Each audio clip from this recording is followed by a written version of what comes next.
Lovely. The story I want to tell you starts with my father's sense of smell. Very strong, very powerful sense of smell.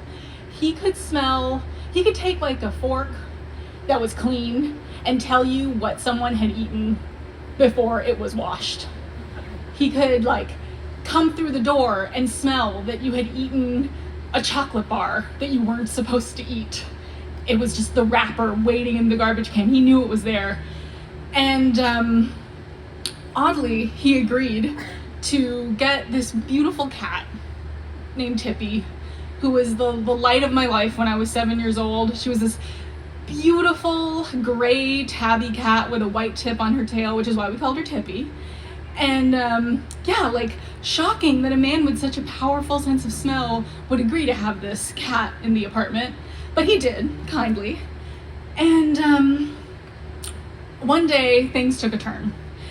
It turned out Tippy was not just gaining weight, she was pregnant. And she gave birth to a beautiful litter of the cutest little kittens. I think they were like 6 or 7. They were the best. We loved them. But after they were born, her poop was too stinky.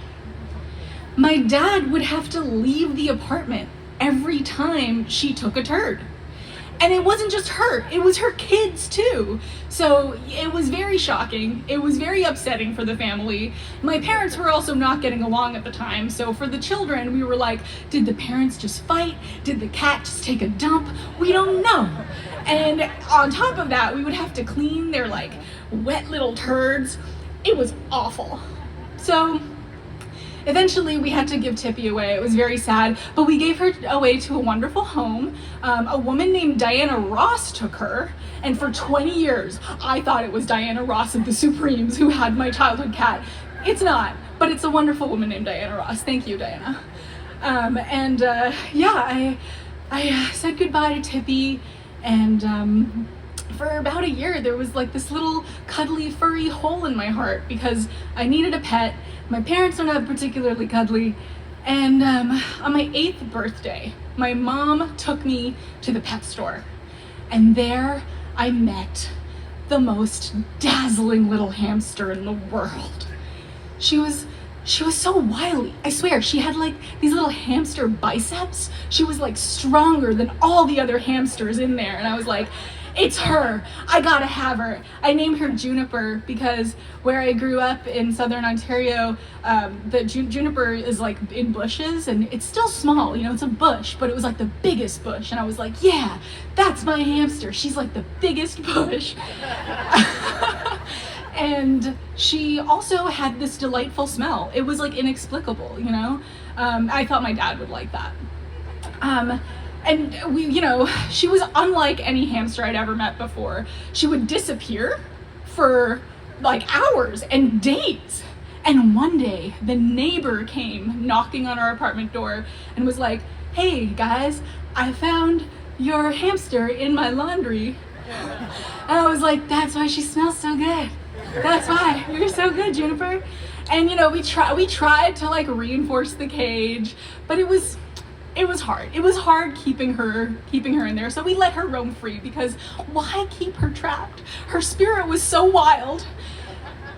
But unfortunately, the delightful smell of Juniper did not keep my parents together. They separated. And my dad stayed in the apartment. My sister, mom, and I moved to this little like townhouse down the road. And it was kind of fun, we had like multiple stories. We took Juniper with us, more space for her to roam. And there I found out that she loved chewing on wires. And she would emerge from her cage and just hang out with me on the computer and go, it was so cute. Around the age of 9, I discovered AOL chat rooms secretly.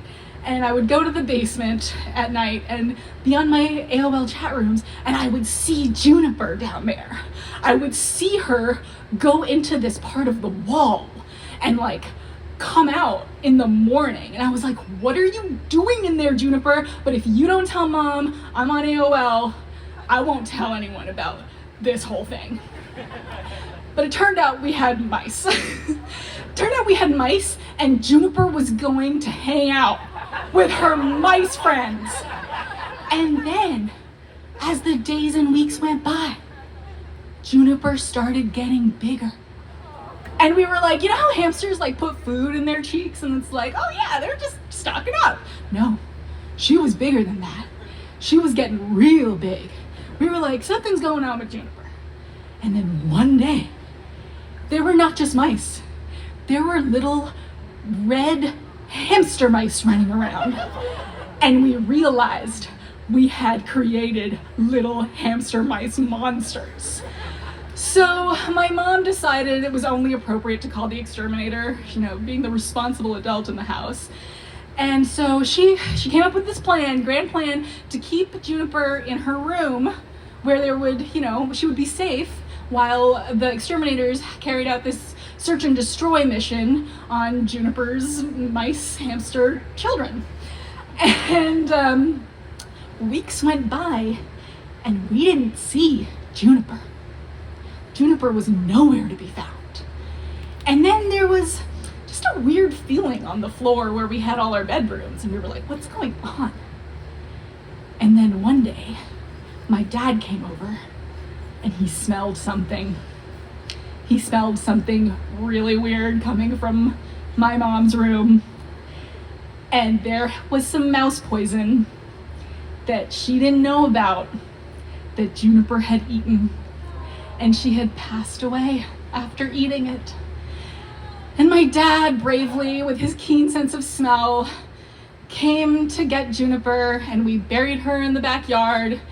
And it was very sad, but you know what? Juniper roamed free, and she lived for like 2.5 years, you guys. That's a long time for a hamster. And she inspires me with her courage every day. And I have no nice way of ending this story because it is sad. So I would love for you to join me in a chant where we all say, long live Juniper, after the count of 3. So I'm gonna count to 3 and then we're gonna say long live Juniper together, yeah? Okay, 1, 2, 3. Long live Juniper!